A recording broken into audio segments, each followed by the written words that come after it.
Hey everyone, welcome to the Millionaire Hippie page. Today I'm starting a 7-day series of videos where I'll be chatting each day about a specific book that's changed something in my thinking, that's helped me become a better person, that's helped me grow as an individual. Today's book is extremely special. It's called The Big Leap by Hendricks, and I'm sure I'm going to say this about every single book because I love all of these books and I want to share these learnings with you. The big leap is all about taking that leap into your zone of genius. That's what he calls it. Now, different people, describe it differently. Some people call it the flow state. Some people call it the state of true purpose, definite purpose. Whatever it might be, it's the zone that we want to live in. All of us, he says, have made a handshake deal with the universe that we're going to live in the zone of genius. But what happens is that we forget that we made this deal. And I know what you're thinking right now. I know it's that, we made this decision a long time ago, the deal's changed, maybe I've changed, whatever it might be. Everyone has this zone that they can live in. Everyone has talents, they have abilities, they have this uniqueness to them that they bring to the plate. One of the things that he said that was really, really interesting to me was that nature does not repeat itself. Nature is extremely perfect in the way it builds things. So every single person that is built, every single genetic structure that we are, is completely unique and has its own talents and abilities. And so we should be able to share that in our own unique way. Every single one of us has the potential to live in our zone of genius. But we end up living in the zone of competence, maybe sometimes the zone of incompetence. But more unfortunately, a lot of us live in the zone of excellence. So we feel like we're doing a lot of good stuff. We're getting raises, our bosses love us, our family loves us, we're making good money, but we're unhappy on the inside. Our soul is being sucked dry slowly. And I know what you're talking about. You're saying that, the zone of excellence sounds like a really great place to live. I'm doing well. Everyone thinks I'm doing well. The problem is that the zone of excellence isn't where your heart and soul truly wants to live. And it'll keep on showing up in your body and your mind in different ways. So it'll come up as disease, it might come up as migraines, it might come up as random aches or pains. Sometimes even comes up as cancer, because that's the reason you hear a lot of people when they get cancer, all of a sudden they transform their life, they stop doing the things they don't like doing, they start doing the things they've always wanted to do, and all of a sudden the cancer disappears. Why do you think that is? It's because these aches, pains, cancers, diseases have cropped up because we're not living in our true zone of genius, the place that we want to live.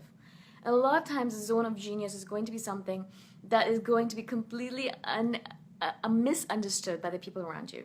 So your wife or your partner are going to be unhappy that you're trying to live in this zone of genius. Your parents are going to be extremely unhappy that you're not living up to your potential according to them. Your kids might be unhappy because they might have to go without some things for a few months, few years. But your soul, you're on the inside, you're going to be so grateful you're living in the zone of genius that eventually you're not even going to care about what everyone else is thinking. And as soon as you start being happy and living in your true self, being that person, everyone else is going to understand. And that's what happens every single time. Everyone always thinks that no one's going to understand, everyone's going to hate me. But eventually they see how happy you are and how much progress you're making. And it's just hard not to understand when someone's living a life filled with joy and abundance. I've been there and I know it. So I'm not saying it just because I'm not saying it just because I think so. I've actually lived it.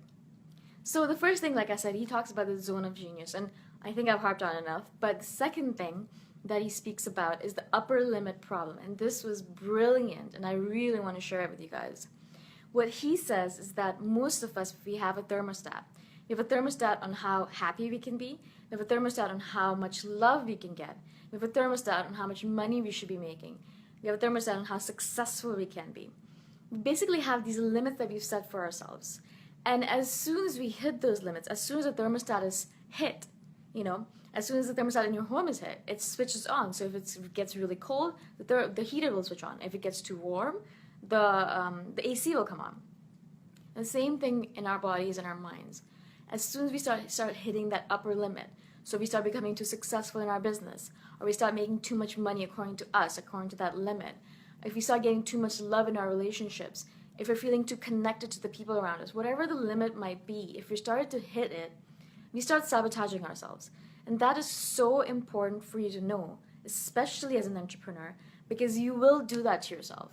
The worst enemy that you have is not someone else outside, but yourself. You're the person that's going to cause your business to be a failure, not anyone outside, not the government, not the business you've chosen, not the tools you use, but yourself. As soon as you start hitting that upper limit in the number of clients you're getting, the amount of money you're making, the success you're getting, you'll start feeling that niggle of doubt. You start feeling, maybe I'm not supposed to have all this stuff. I'm too lucky. I'm too happy. You're afraid to be there.